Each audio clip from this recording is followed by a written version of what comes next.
नमस्कार दोस्तों, मेरा नाम है प्रदीप चौहान। बात समझनी है तो पूरी सुननी होगी। धीरे धीरे बिहार के चुनाव के शौक से जो पार्टियां हारी है वो बाहर निकलने लगी है। कांग्रेस ने एसआईआर को लेकर अब देशव्यापी आंदोलन की ठानी है, तो तेजस्वी यादव भी थोड़ा सा पारिवारिक कलह के बीच से बाहर निकल रहे हैं। अब प्रशांत किशोर भी, जिन्होंने बिहार विधानसभा चुनाव को लेकर बड़े बड़े दावे किए थे, वो भी प्रेस कॉन्फ्रेंस करके अपना गुबार निकाल रहे हैं। हालांकि वो अपनी उस बात से मुकर गए जहां उन्होंने कहा था कि अगर एनडीए की सरकार रिपीट हुई और जेडीयू को 25 से ज़्यादा सीटें आई तो वो राजनीति छोड़ देंगे।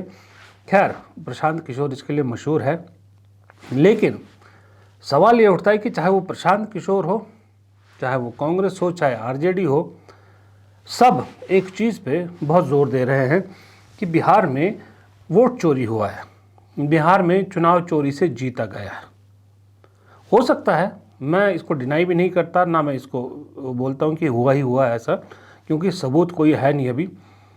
लेकिन एक चीज़ है जो मुझे लगता है महागठबंधन को समझ में नहीं आई है। महागठबंधन को ये समझना ज़रूरी है कि दरअसल उन्हें बीजेपी और जेडीयू से ज़्यादा अगर किसी ने हराया है तो ये दो चेहरे हैं, ओवैसी और प्रशांत किशोर। जी हाँ, बहुत सिस्टमेटिक तरीके से इन दोनों को इस्तेमाल किया गया। अब किसने इस्तेमाल किया ये बताने की ज़रूरत नहीं है। बड़े तरीके से, बड़े सलीके से इन्हें इस्तेमाल किया गया और महागठबंधन को इसकी भनक भी नहीं लगी और अभी भी नहीं समझ पा रहे। आप ध्यान से देखिए, ओवैसी ने कहाँ पर 5 सीटें जीती है। ओवैसी ने किसी बीजेपी के कैंडिडेट को हराया है? नहीं हराया। ओवैसी ने पांचों की पांचों सीटें वहाँ जीती हैं जहाँ उन्होंने महागठबंधन के मुस्लिम उम्मीदवारों को ही हराया है।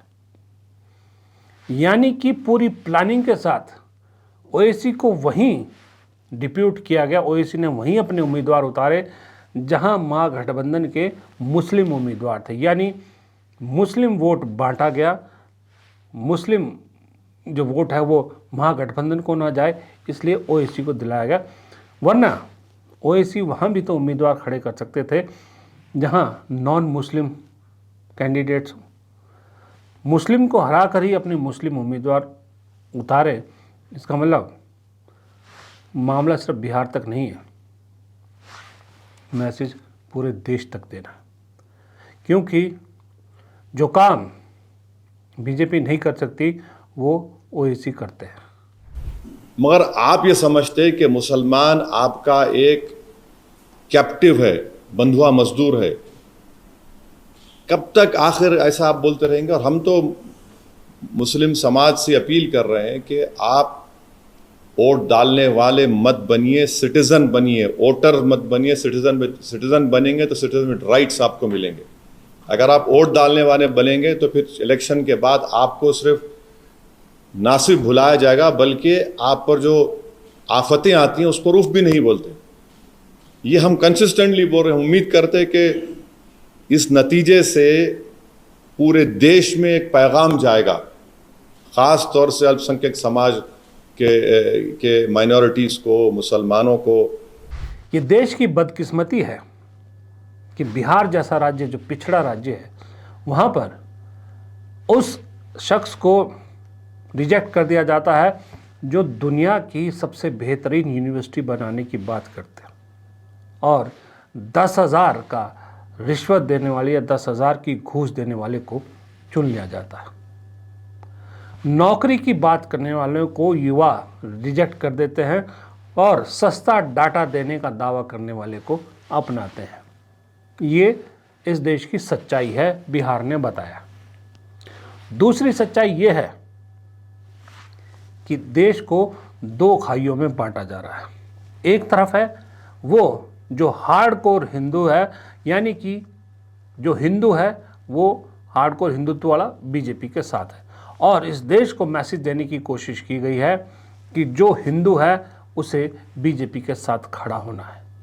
और दूसरी तरफ ओवैसी को खड़ा किया जा रहा है जो भी ये संदेश दे रहे हैं कि अगर तुम सच्चे मुसलमान हो तो तुम्हें ओवैसी के साथ खड़ा होना होगा। यानी एक तरफ है कट्टर मुस्लिम राजनीति करने वाला, एक तरफ है कट्टर हिंदुओं की राजनीति करने वाला। बीच में जो जगह है उसे ख़त्म करने की कोशिश की जा रही है। इसलिए ओवैसी को बार बार प्लांट किया जाता है, हर जगह प्लांट किया जाता है और सिस्टमेटिक तरीके से प्लांट किया जाता है। इधर हिंदुओं को डराओ कि तुम पर मुस्लिम भारी पड़ जाएंगे, उधर मुस्लिम को डराओ कि अगर तुम किसी गैर मुस्लिम पार्टी को वोट दोगे तो तुम्हें जो है वो दरी उठाने वाला बनाकर छोड़ दिया जाएगा। दूसरी तरफ जो बिहार में सिस्टमेटिक तरीके से प्रशांत किशोर को इस्तेमाल किया गया, वो बात करना ज़्यादा ज़रूरी है। बहुत से लोग कह रहे हैं कि प्रशांत किशोर की तारीफ कर रहे हैं कि बेशक चुनाव हार गए, लेकिन उस आदमी ने मुद्दे बहुत सही उठाए, राजनीति को बदला, बिहार में मुद्दों को बदला, बिल्कुल सही बदला। लेकिन प्रशांत किशोर राजनीतिक स्ट्रेटेजिस्ट है, ये हमें नहीं भूलना चाहिए। वो जानते हैं कि कान सीधा पकड़ने से वो फ़ायदा नहीं होता, कान घुमा के पकड़ो तो किसी को पता भी नहीं लगता।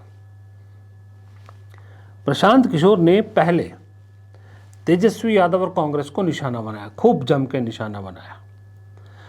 तेजस्वी यादव की क्वालिफिकेशन को लेकर बहुत बड़े बड़े सवाल उठाए। फिर उसके बाद जब उन्हें लगा कि ये मुद्दा थोड़ा एक्सपोज हो रहा है, ओवर एक्सपोज हो गया, तो उन्होंने बीजेपी के कुछ चुनिंदा नेताओं को निशाना बनाया। फिर ज़्यादा निशाना बनाया जेडीयू को, जहाँ चैलेंज करने लग गए वो कि 25 से ज़्यादा सीट आई तो मैं राजनीति छोड़ दूंगा, इतनी बड़ी बात बोलने लगे। और वो लगातार इस बात को कह रहे थे कि एनडीए की सरकार रिपीट नहीं होगी, जेडीयू की 25 से कम सीटें आएंगी। इससे लोगों को तो लगा कि वो राजनीति कर रहे हैं और जेडीयू पे प्रहार कर रहे हैं। असल में हुआ ये कि प्रशांत किशोर के लगातार ये कहने से बिहार में नीतीश कुमार की तरफ जो एक सॉफ्ट कॉर्नर था ना, वो एक तरह से सहानुभूति में बदल गया। जितने पत्रकार बिहार में घूमे, सबने एक बात तो कॉमन सबने कही कि नीतीश कुमार के खिलाफ कहीं कोई नाराज़गी नहीं दिखी। विधायकों के खिलाफ हो सकती है, नीतीश कुमार के खिलाफ नहीं।